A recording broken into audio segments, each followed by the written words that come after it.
Hello, everybody. Libertarian here. Today I want to tell you about how socialism creates misery. There were two interesting things that happened this week that kind of inspired me to make this video. First, Gallup published an article called Americans' Life Ratings Reach Record High, which says the percentage of Americans who evaluate their lives well enough to be considered thriving on Gallup's Life Evaluation Index reached 59% in June, the highest in over 13 years of ongoing measurement, and exceeding the previous high of 57% from September of 2017. So as the American economy opens up and recovers from the COVID pandemic, people are getting happier again. And according to Gallup, they're the happiest that they've ever been polled. And the majority of Americans are happy, almost 60%. So why are Americans happy and why are they getting happier? It's mainly due to free markets and property rights. Free markets maximize people's free will and consumer choice, while property rights allow the accumulation of wealth and an increase in prosperity with a corresponding decrease in poverty. And the more free will and prosperity people have, the happier they are. The second notable thing that happened this week was the spontaneous protests that started in Cuba last Sunday, July 11th. That was 2 days ago. The Cubans' main grievances were a lack of food, a lack of medicine, but also a lack of freedom and a desire to end the one-party dictatorship. The protests continued into Monday, and they're still ongoing as of today, which is Tuesday, July 13th. The Cubans are miserable. Most of them are miserable. Even today, Cubans are still fleeing to the USA in makeshift boats, and the ones who make it to American shores end up getting good jobs and prospering enough to send money to relatives back home each month. Now, it's true that capitalist countries can be miserable. Capitalism doesn't guarantee prosperity and happiness, but capitalism is far less likely to produce the misery that socialist countries so consistently produce. And even when capitalist countries are miserable, they tend to be less miserable than their socialist counterparts.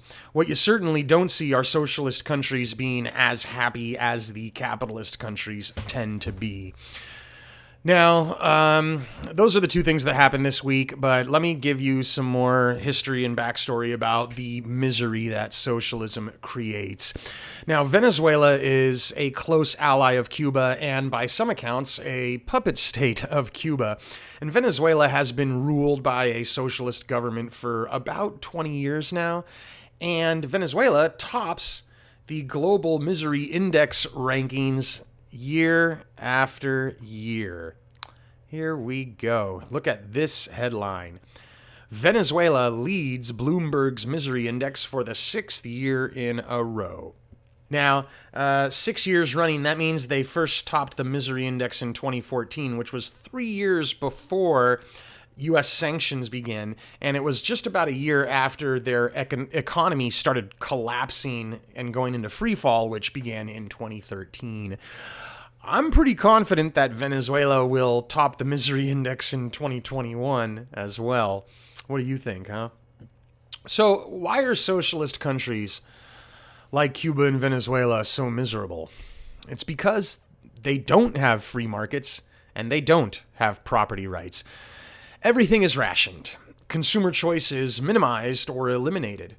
And nobody is allowed to own anything substantial, certainly not businesses or not multiple houses or not multiple cars or, things like that. You can't accumulate wealth. You can't grow a business beyond a tiny little size. And in many cases, depending on the industry in question, these people aren't allowed to start a business at all. Only in a few very narrowly defined economic sectors are they even allowed to have a small business. And people don't like being rationed a pre-selected basket of products instead of being able to choose what they, consume and what they purchase. It makes people feel like they're less able to exercise their will, not having free choice, not having free will, not having control over what it is that you consume. Definitely lowers your happiness. All right. Even, people don't tend to like rations very much. Rations was one of the main complaints that Cubans were complaining about in the protests the past couple days all over social media. And people don't like having zero economic power either. And of course, planned economies based on ration goods tend to perform very poorly. They leave people unsatisfied. All right. Now, leftists, of course, blame U.S. sanctions for the lack of goods in these socialist countries. The sanctions certainly don't help, but they are not the main cause of the shortages. Cuba and Venezuela are free to trade with any other country besides America, with Canada, Mexico, Brazil, Europe, China, on and on and on, okay? And indeed, those countries, Venezuela and Cuba, do trade with all of those other countries, but they don't trade with them all that much. Why? I'll tell you why. Because the planned economies of Cuba and Venezuela don't try to make profits, which means that most of their industries are operating at a loss. And as you can imagine, if most of their economy is operating at a loss, then they are usually losing money and they're usually destitute and they don't have a lot of spending power because they're not profiting off of any work that they do. Normally what you do is you work to make a profit to earn an income, and then you spend that money that you earned. But over there, they're working and they lose money for every widget they produce. They lose money for every, labor unit that they expend. So they can't afford to do much trade. They can't afford to buy much stuff, unlike the capitalist countries, okay? And when they do trade, they generally do it on credit and they don't pay the bill. Speaking of buying on credit and not paying the bill, here we go. This article, Cuba struggles to pay its debts. Guess what happens when you burn a supplier in a foreign country? That supplier will stop selling to you. So most companies and countries don't even want to sell to Cuba and Venezuela because they know that they won't get paid for whatever it is they sell to them. It becomes a de facto embargo as a response to the socialist irresponsible economic behavior. So if you've got a customer and the customer keeps stiffing you for the bill, eventually you're going to stop selling to him. You've embargoed him, right? You've sanctioned him, basically. So check out this quote from the article you see here. This is the quote. Having negotiated a restructuring of its debt with 14 countries through the Paris Club of Creditors in 2015, Cuba last year failed to make timely payments to 6 of them: Austria, Belgium, Britain, France, Japan, and Spain. The Caribbean nation was supposed to pay those countries $33 million of the total of $82 million due in 2019. Its failure to do so leaves it facing stiff interest payments of 9%. I've seen credit cards with higher interest rates, but still, that 9% is not good.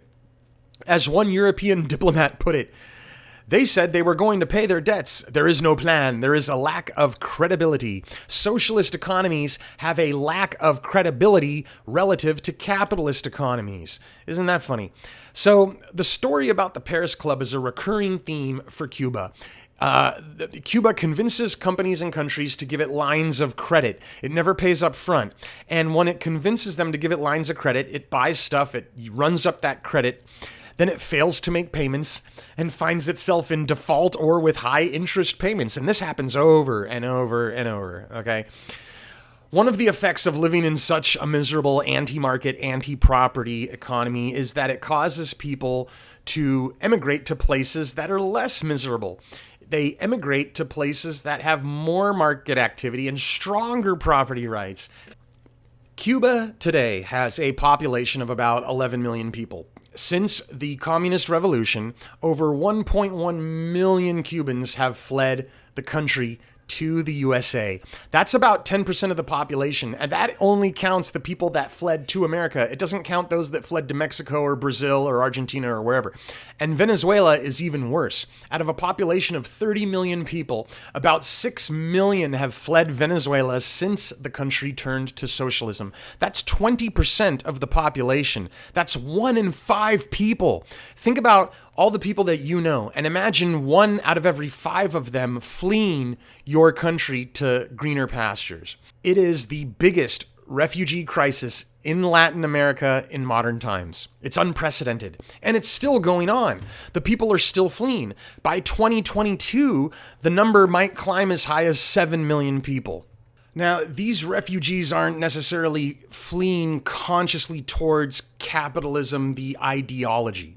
All they are doing is realizing that they are miserable at home, and then they notice that people are happier in other places, and then they move to those happier places.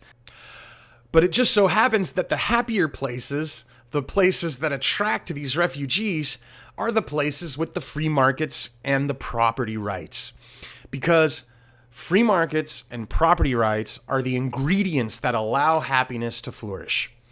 China and Vietnam are two countries ruled by communist parties, but they aren't miserable. They're fairly happy, and the people are not fleeing in droves. Why? Because China and Vietnam were wise enough, starting in the 80s and 90s, to embrace markets and property rights in their economies. Not quite as much as the capitalist countries, but pretty close. They really did turn towards capitalism in the 80s and 90s. And what happened? Just a few years after they did that, they experienced rapid economic growth, a huge increase in prosperity and happiness. Now, let me give you one anecdote that I think is pretty funny. Carolina Cox, you see here, she is a Chilean citizen and a socialist agitator. She's also a big defender of the Cuban Castro regime. Now, the country that she was born and raised in, the country of Chile, is very capitalist, and it is the most prosperous country in Latin America. It has the highest quality of life in South America. But sadly, like many capitalist countries, Chile has a large contingent of young adults agitating for socialism. So back in 2019, Carolina Cox made a trip to Cuba to participate in a workshop at the San Antonio de los Baños International School of Film and Television. Sounds like fun, right? Well, once she got there, the COVID pandemic began. Really unfortunate timing. And international travel got shut down. So Carolina, what did she do? She quickly took to the internet and posted videos begging the Chilean government to rescue her and get her out of Cuba ASAP.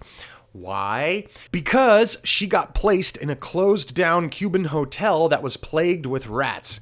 She was surprised to find out that Cuba had shortages of everything, every consumer good and convenience that she took for granted in her capitalist homeland.